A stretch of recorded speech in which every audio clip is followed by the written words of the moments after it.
of interstellar sciences floated in the empty space between 3 dying stars, and it was the most famous school in 12 star systems, and nobody had ever seen a human walk through its doors until today. Emma Park was 17 years old, and she was small, and she was scared, but she did not let it show on her face as she stepped off the transport ship and onto the crystal floor of the main hall, and in her arms she carried a metal cage with air holes, and inside that cage something moved and made small, angry sounds.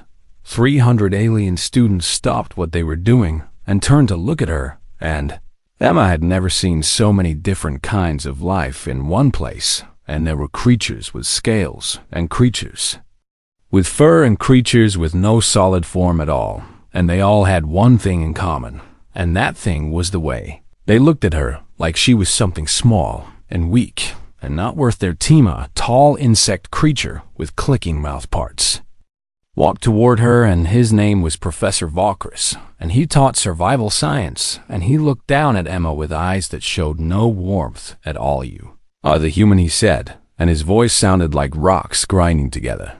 "Yes, sir," Emma said, and she held her cage a little tighter. "You were smaller than I expected," he said, and several students nearby made sounds that Emma guessed were laughter. The professor did not seem to care about their laughter, and he handed Emma a data pad with her room assignment and her class schedule and her pod assignment. "You will be in study pod 7, he said, "and you will learn or you will fail, and the academy does not care which one you choose." Emma nodded, and she walked in the direction the professor had pointed, and she felt 300 pairs of eyes on her back, and she heard whispers in languages she did not understand, but she knew what they were saying, and they were saying that she did not belong here. Study Pod 7 met in a round room with curved walls that showed images of space and stars and distant planets, and Emma was the last to arrive. And when she walked in, she saw her 3 podmates for the first time.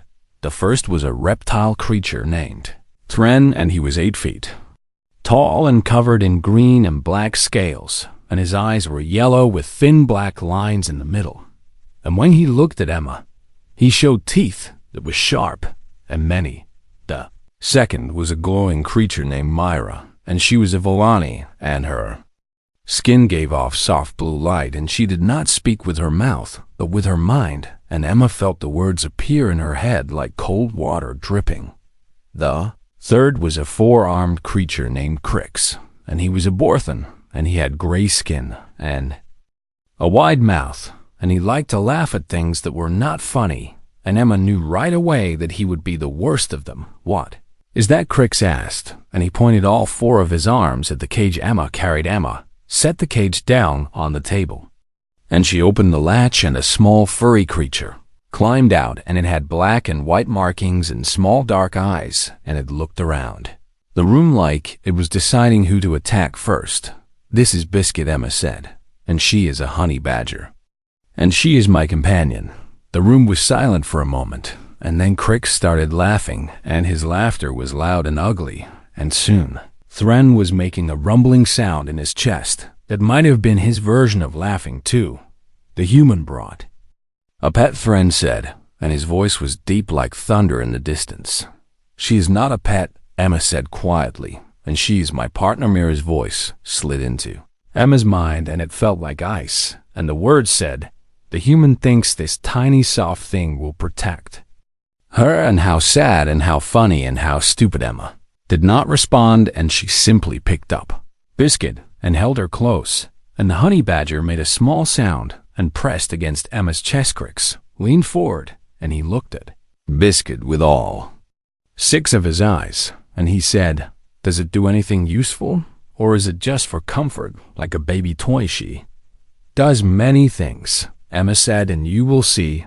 "I doubt that," Crix said, and he leaned back and crossed 2 of his arms while the other 2 tapped on the table. The first class was about alien biology, and the professor was a floating sphere of light that spoke in musical tones, and Emma tried to take notes, but she felt Crix poking her back with one of his fingers, and she felt Myra's thoughts pressing against her mind, trying to read her private feelings. When the class ended, Emma walked to the cafeteria, and she sat alone at a table in the corner, and she put Biscuit on the seat beside her, and she ate food that tasted like nothing she had ever eaten before. A shadow fell over her, and she looked up and saw Thren standing there with his tray of raw meat, and he said, "You should not be here. Humani was invited," Emma said, "and I earned my plethedron." Made a sound like grinding stones, and he said, "You are soft, and you are small, and you have no claws and no fangs and no armor, and you bring a creature that looks like food, and you think you can survive here." Emma looked at Biscuit, and Biscuit looked back at her, and something passed between them that no alien would ever understand. "We will survive," Emma said, "and we always do." Thren walked away, and Emma finished her meal, and she walked back to her small room, and she set Biscuit on the bed, and she sat down beside her, and she let herself feel afraid for just a moment. The academy was bigger than she had imagined, and the students were crueler than she had hoped, and she was alone in a way she had never been alone before, and she was so far from Earth that the light from her sun would not reach this place for 1,000 years. But she was not truly alone, and she reached down and scratched behind Biscuit's ears, and the honey badger made a sound that was almost like purring. "They do not know what we are," Emma whispered, "and they do not know what you can do, and they will learn." Biscuit looked up at her with those dark eyes that held no fear and no doubt. Emma felt something settle in her chest, and it was the same feeling she had felt when she first decided to come to this place, and it was the feeling of being ready. The first day was over, and it had been hard, and there would be harder days to come. And Emma knew this, and she accepted it, and she lay down on her bed, and Biscuit curled up beside her, and they slept. In her dreams, Emma saw Earth, and she saw the plains of Africa, where honey badgers had lived for millions of years, and she saw the way they fought and the way they survived, and she remembered why she had chosen Biscuit as her companion. Honey badgers were not big, and they were not beautiful, and they were not impressive to look at, and that was why everyone underestimated them, and that was their greatest strength. Tomorrow would be another day, and there would be more laughter and more cruelty, and more students who thought Emma was weak, and that was fine, and that was perfect, and Emma smiled in her sleep. Let them laugh, she thought, and let them mock, and let them think they know what humans are. They would learn the truth soon enough. 3 weeks passed at the Galactic Academy, and each day was harder than the one before, and Emma learned to wake up early and check the hallway before she left her room, because Crix liked to wait for her and trip her with one of his 4 legs. The classes were difficult, but Emma was smart, and she studied every night until her eyes burned, and she memorized the names of alien plants and the biology of creatures from distant worlds, and she learned to calculate the distance between stars and the force needed to escape a planet's gravity. But no matter how well she did in class, it was never enough for her podnet zone.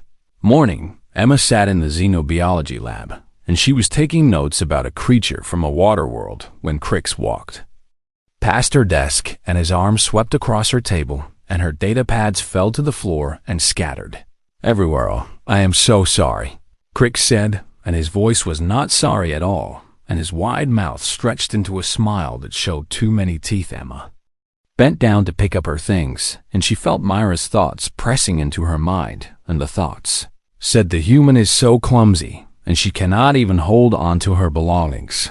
And how will she survive the real tests? Emma said nothing, and she gathered her data pads, and she continued taking notes, and Biscuit sat on her shoulder and watched Crix with dark eyes that did not blink. At lunch, Emma tried to find a seat in the cafeteria, but every time she approached the table, the students there would spread out and take up all the space, and they would look at her and laugh, and she would have to keep walking. She finally found an empty table near the waste disposal, and she sat down and ate her food, and Biscuit ate small pieces of meat that Emma had saved for her. Thren appeared beside the table, and he was so large that he blocked out the light from the ceiling, and he looked down at Emma and he said, "Why do you keep coming here, human?" "Because I'm hungry," Emma said, "and because this is the cafeteria." Thren made a sound like grinding rocks, and he said, "You should eat in your room, and you should stay out of sight, and you do not belong among."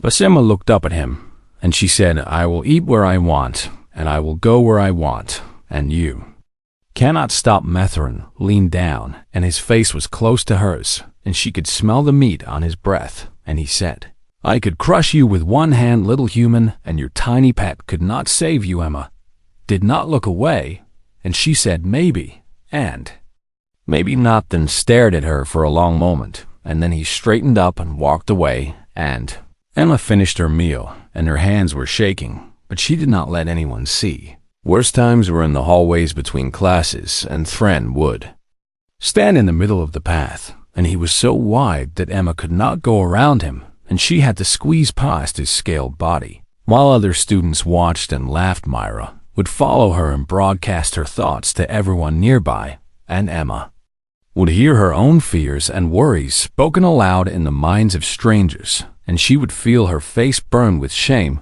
but she would keep walking. Crix was the cruelest of all, and he never missed a chance to mock Emma or Biscuit, and one day, he brought a group of students to watch while he poked at the honey badger with a long metal stick. "Look at the human's protector," Crix said to the crowd, "and it is so small and so soft, and what could it possibly do to defend her?" Biscuit hissed and showed her teeth, and Crix jumped back, and the crowd laughed, but they were laughing at Crix this time, and his gray face turned darker with anger. "You think that is funny," Crix said, and he grabbed the metal stick again, and he poked at Biscuit harder. Emma stepped forward, and she said, "Please do not touch her." Or what Crix said, "And what will you do, human, and what will your tiny pet do, and will it nibble on my finger?" The crowd laughed again, and Emma felt something cold settle in her stomach, and it was not fear, and it was something else, and it was something that had been building for 3 weeks. She picked up Biscuit and held her close, and she walked away, and she did not look back, and she heard the laughter follow her down the hallway. That night, Emma sat in her room, and she held Biscuit on her lap, and she thought about everything that had happened, and she thought about going home and giving up and admitting that humans did not belong in space. But then Biscuit looked up at her and made a small sound, and Emma remembered why she had come here, and she remembered what she was trying to prove. There was a knock on her door, and Emma opened it, and standing there was a Villani she had not seen before, and the Villani had pale blue skin and kind eyes, and her name was Lyra May. "I come in?" Lyra asked, and her voice was soft and gentle. Emma stepped aside and let her in, and Lyra looked around the small room, and her eyes stopped on Biscuit. "I have been watching you," Lyra said, "and I want you to know that not everyone here thinks like they do." "Thank you," Emma said, "and that means a lot." Lyra sat down on the edge of the bed, and she said, "Why do you not fight back? And you must be angry, and you must want to hurt them." Emma was quiet for a moment, and then she said, "I am waiting." "Waiting for what?" Lyra asked. "For them to make a mistake," Emma said, and her voice was calm and steady. Lyra looked at her, and then she looked at Biscuit, and something in her expression changed, and it was like she was seeing Emma for the first time.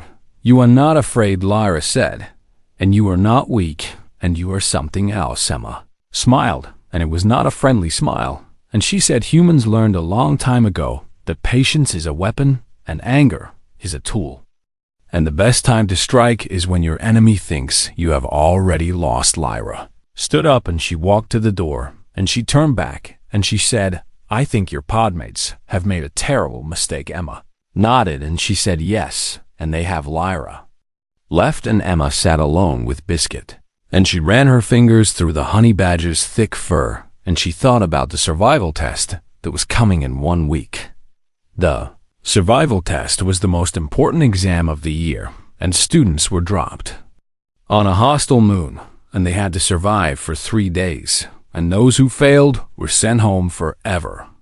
Emma had been studying the files about the moon, and she knew what lived there, and she knew what dangers waited in the darkness, and she knew that her podmates did not take the test seriously, because they thought their strength and their size would be enough. They were wrong, and Emma knew it, and she was going to let them learn this lesson the hard way. She lay down on her bed, and Biscuit curled up beside her head, and Emma closed her eyes, and she thought about Earth, and she thought about all the creatures that lived there, and she thought about how humans had survived ice ages and plagues and wars and everything else the universe had thrown at them. "We are still here," Emma whispered to the darkness, "and we will always be here. And that is what they do not understand." Biscuit made a small sound of agreement, and Emma smiled, and she slept, and her dreams were full of darkness and teeth, and the sound of creatures that did not know how to give up.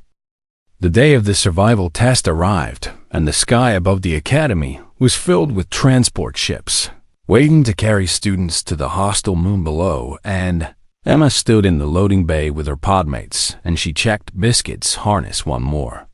Crix watched her, and his wide mouth twisted into a mocking smile, and he said loudly so everyone could hear that humans should not be allowed to take this test, and they were too weak, and they would die in the first hour, and it would be cruel to make them try. Several other students turned to look, and some of them nodded, and some of them laughed, and Emma said nothing as she simply finished adjusting the harness and made sure Biscuit was secure against her chest. Professor Valkris walked through the loading bay, and his insect eyes looked at each student, and he stopped in front of Emma, and he said, "You understand the rules, human?" "Yes, sir," Emma said, and survived for 72 hours and returned to the pickup point.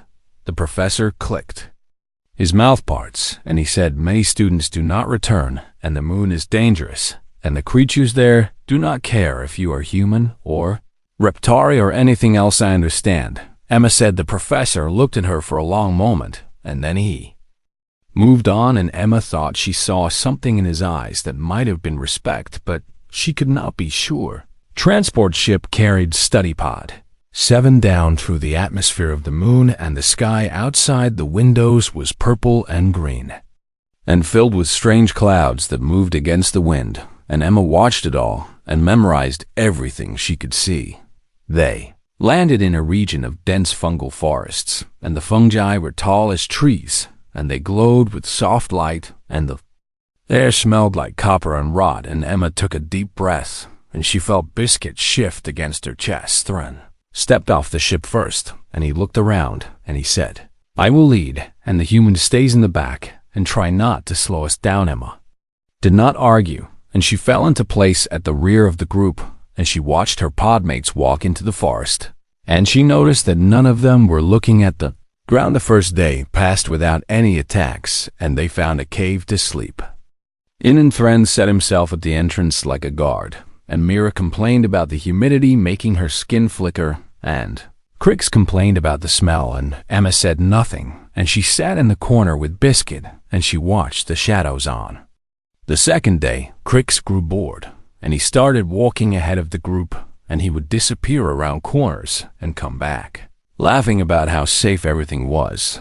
"This moon is not dangerous," Crix said, and the professors made it sound scary too.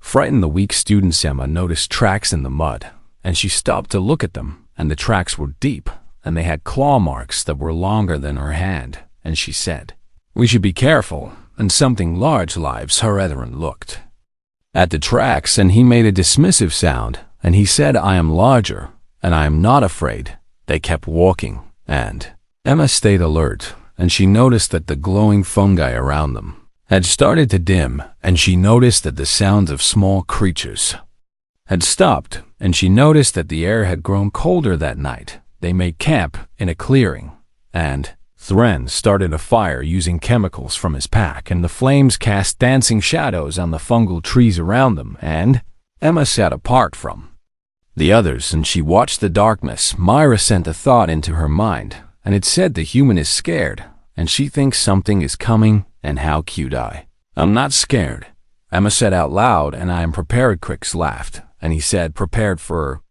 what? And there is nothing here but plants and bugs." Emma looked at him, and she said, "Have you read the files about this moon? Files are for weak species that need to study," Thren said, "and the strong do not need to read about danger," and the strong face danger, and when Emma was quiet for a moment, and then she said the files mention a creature called a shade stalker, and they hunt in packs, and they are invisible in darkness, and their venom paralyzes prey in seconds. The clearing was silent, and Mira looked around nervously, and Crix tried to laugh, but the sound was thin and weak. "You are trying to scare us," Thren said, "and it will not work." Emma shook her head, and she said, "I'm trying to warn you, and there's a difference." Thren stood up, and he walked to the edge of the clearing, and he stared into the darkness, and he said, "Nothing is there, and you are a coward human."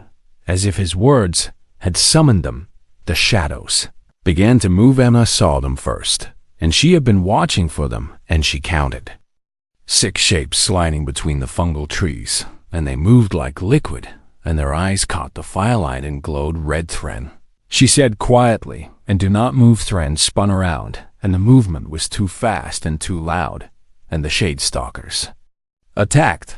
The first one hit Thren from the side, and its fangs sank into his arm, and the venom worked instantly, and the massive Reptari collapsed to the ground, and his yellow eyes were wide with shock, and his body would not obey him. Crix screamed, and he scrambled backward, and all 4 of his arms grabbed for weapons, but his hands were shaking too badly, and a stalker latched onto his leg, and he fell, and he could not move. Myra tried to run, but her glowing skin made her easy to see, and 2 stalkers caught her before she made it 3 steps, and her telepathic screams filled Emma's mind, and then went silent. Emma stood in the center of the clearing, and she was surrounded by 3 shade stalkers, and their red eyes watched her, and their long bodies coiled and prepared to strike. She looked down at Biscuit, and the honey badger looked back at her, and there was no fear in those dark eyes, and there had never been fear in those eyes. Emma reached down and unclipped the harness, and Biscuit dropped to the ground, and Emma spoke one word: "Protect." The honey badger moved, and she was faster than anything on this moon had ever seen, and she launched herself at the nearest stalker with a sound that was not a growl and not a scream, but something in between, and something that spoke of millions of years of evolution on a planet that did not forgive weakness. The stalker struck, and its fangs found their target, and venom pumped into Biscuit, and nothing happened, and the honey badger did not slow down, and her claws tore through armored hide like it was wet paper, and the stalker died before it understood what was happening. The other 2 stalkers circled, and they were confused, and this had never happened before, and prey was supposed to fall when the venom hit, and this small creature was not falling. Biscuit killed the second stalker in 3 seconds, and the third one tried to run, but she was faster, and she caught it, and she ended it, and then she stood in the center of the clearing surrounded by dead predators, and she looked at Emma and made a small chirping sound. Emma smiled, and she said, "Good girl." She pulled antidote injectors from her pack, and she moved to Thren first, because he was the largest and the venom would affect him the most, and she stabbed the needle into his neck and pressed the release. The massive Reptari blinked, and his body began to move again, and he looked up at Emma, and then he looked at the dead stalkers, and then he looked at Biscuit, and his yellow eyes were wide with something that might have been fear. "What Emma said is your question." Thren could not speak, and he simply stared at the small furry creature that had just done what he could not do. Emma moved to Crix and gave him the antidote, and then to Mira, and the Villani opened her eyes, and her telepathic voice was weak and trembling, and it said, "What happened?" "Biscuit happened," Emma said, and she picked up the honey badger and held her close, and Biscuit was covered in blood. That was not her own, and she did not seem to notice or care. The 3 aliens lay on the ground, and they looked at Emma, and they looked at Biscuit, and none of them could find words for what they had just seen. Emma sat down, and she pulled out her water bottle, and she took a long drink, and then she looked at her podmates, and she said, "We have 48 hours left, and I suggest you start listening to me." Nobody argued.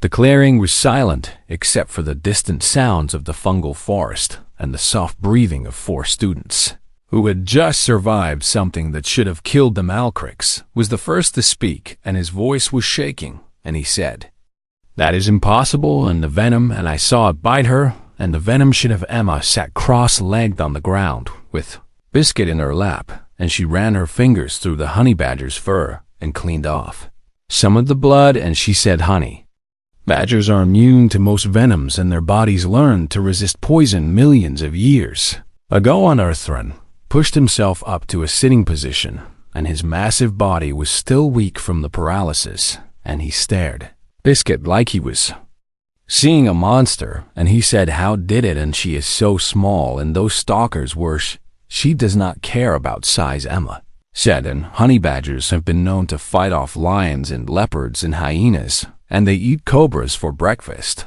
and they break into beehives and let the bees sting them because they want the honey, and the stings do not hurt them." Myra was sitting with her arms wrapped around herself, and her glow was dim and flickering, and her telepathic voice was weak when it said, "We would have died, and all of us, and we would be dead right now." "Yes," Emma said.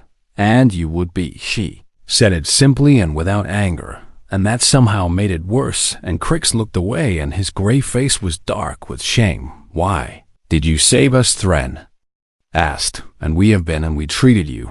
Emma looked at him, and she said, "Because that is what humans do, and we did not leave our people behind, and even when our people have not earned our help." Thren was quiet for a long time, and then he said, "We are not your people." Emma shrugged, and she said, "You are now." She stood up, and Biscuit climbed onto her shoulder, and Emma looked at the three dead shade stalkers, and she said, "We need to move, and where there are 6, there are more, and they will come looking for their pack." Nobody questioned her, and nobody argued, and they gathered their things and followed Emma into the darkness of the fungal forest. For the next 2 days, Emma led them, and she read the tracks on the ground, and she watched the way the fungi moved, and she listened to the sounds that the forest made, and she kept them alive. Thren walked behind her now, and his eyes scanned the shadows, and he watched her back like a proper squad member, and he did not complain, and he did not mock, and he simply followed Crix, stayed close to Biscuit, and he watched the small creature with eyes that held something like wonder, and once he reached out to touch her fur, and then pulled his hand back like he was afraid. Myra kept her thoughts to herself, and she did not broadcast, and she did not probe, and she simply walked and watched. And on the second night, they found a safe place to rest, and it was a rocky outcrop that let them see the land around them, and Emma sat on the highest rock and looked out at the glowing forest below. Thren climbed up beside her, and he was so large that the rock creaked under his weight, and he sat down, and he was quiet for a long time. Then he said, "I have a question." Emma nodded, and she said, "Ask it." "Why did you come here?" Thren said, "And to this academy, and you must have known what would happen, and you must have known how we would treat you." Emma thought about the question, and she said, "I came because humans have to start somewhere, and we are new to the galaxy, and nobody takes us seriously, and someone had to be first to what Thren asked first to prove that we belong." Emma said, "And first to show that small does not mean weak, and first to make them understand what we are brethren." Looked at Biscuit, and the honey badger was grooming herself and licking blood from her claws, and he said, "What are you?" Emma smiled, and she said, "We are survivors, and that is all we have ever been, and on Earth the creatures that survive are not always the biggest or the strongest, and sometimes they are the ones that simply refuse to quit." She pointed at Biscuit, and she said, "Her species has been around for millions of years, and they have not changed much, because they did not need to change, and they were already perfect, and they already knew the secret." "What secret?" Thren asked. "That fear is a choice," Emma said, "and that pain is temporary, and that the only thing that matters is getting up one more time than you get knocked down." Thren was silent, and he watched the forest and the moons in the sky, and finally he said, "I was wrong about you." "I know," Emma said. "I was wrong about humans." He said. Emma nodded, and she said, "Yes, you were, and I was wrong about your creature." He said. Emma laughed, and it was a real laugh, and it felt good, and she said, "Her name is Biscuit, and you can pet her if you want, but ask first, and she bites if she does not like ya." Thren looked at Biscuit, and the honey badger looked back at him, and something passed between them. And Thren slowly reached out his hand, and Biscuit sniffed it, and then pressed her head against his palm. "She is soft," Thren said, and his voice held wonder. "She is also deadly," Emma said, "and those two things are not opposites." They sat together and watched the forest, and after a while Crix and Mira climbed up to join them, and nobody spoke.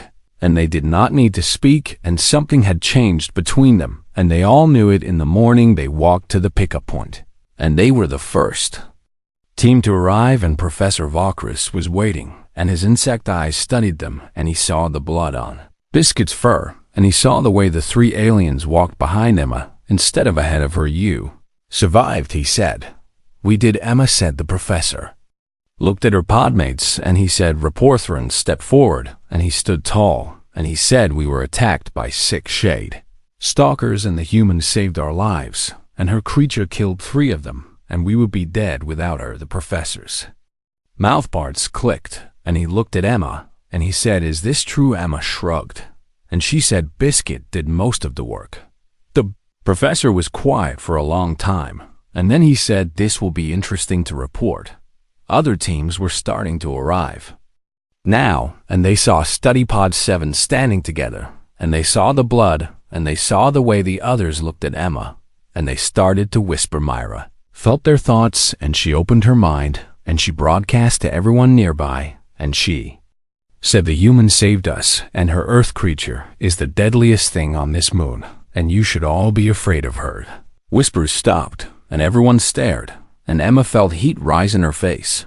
But Biscuit just yawned and showed her teeth, and several aliens stepped back. The transport ship took them back to the academy, and Emma sat by the window and watched the moon grow smaller below them, and she felt something settle in her chest, and it was the feeling of winning a battle that nobody thought she could win. Thren sat beside her, and he said, "What happens now?" "Now," Emma said, "we go back to class, and we study, and we learn, and we become the best team in the academy." Crix leaned forward from the seat behind, and he said, "And if anyone mocks you again," Emma smiled, and she reached down and scratched behind Biscuit's ears, and she said, "Then they will learn the same lesson you learned. Nobody is going to mock you again," Myra said, "and I will make sure of it." Emma looked at her podmates, and she saw something in their eyes that had not been there before, and it was respect, and it was fear, and it was something else, and it was the beginning of understanding humans are not what we thought. Thren said, "No," Emma said, "and we never are." The ship docked at the academy, and they walked off together, and they walked as a team, and for the first time since Emma had arrived, she did not walk alone. The news spread through the Galactic Academy like fire through dry grass, and by the end of the first day, everyone knew what had happened on the moon, and everyone knew about the human in her. Earth creature students who had laughed at Emma now stepped aside when she walked through the hallways, and they watched her with wide eyes, and they watched Biscuit with wider eyes, and nobody made jokes anymore. Study Pod 7 became famous, and other students wanted to sit near them in class, and wanted to eat with them in the cafeteria, and wanted to ask Emma questions about Earth and about humans and about honey. Badgerstern walked beside Emma now, and his massive body served as a shield, and anyone who looked at her wrong had to deal with him first, and he took this job seriously, and he was proud of it. Crix had changed the most, and he no longer made cruel jokes, and he no longer poked at Biscuit with sticks, and instead he followed the honey badger around like a devoted follower.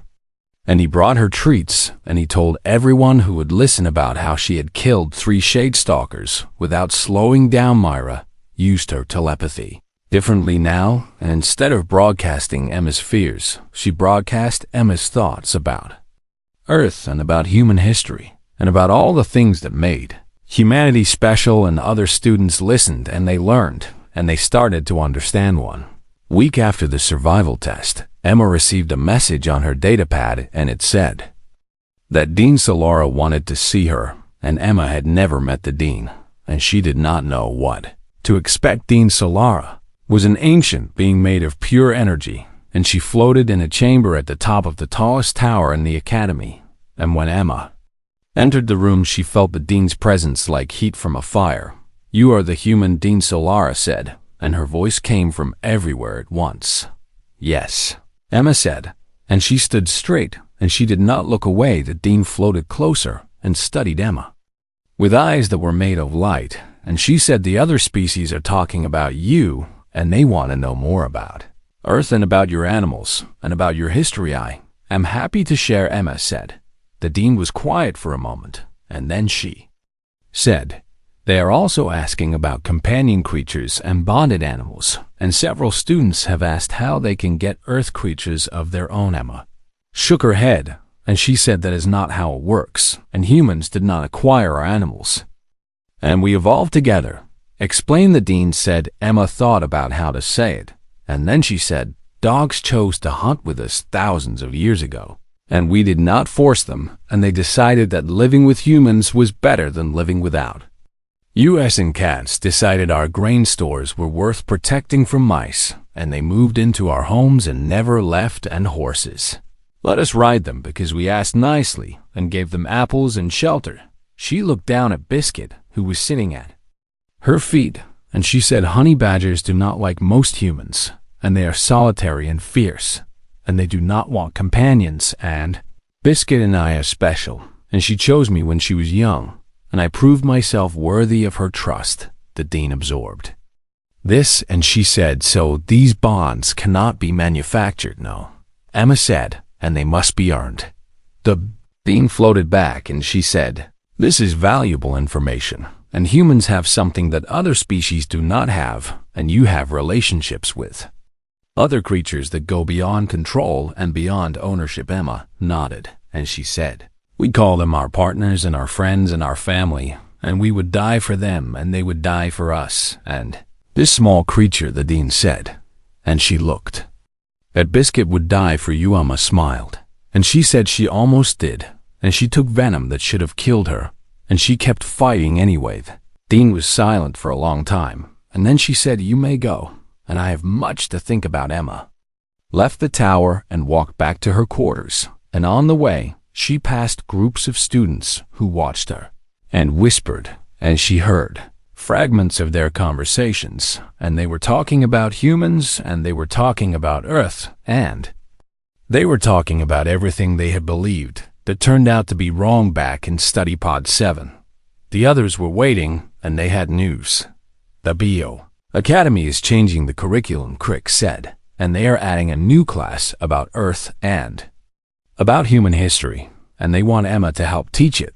They want to learn about us." Mira added, "And all the species want to understand how humans think and what makes you different." Emma sat down, and Biscuit jumped into her lap, and she thought about what this meant, and she thought about the future.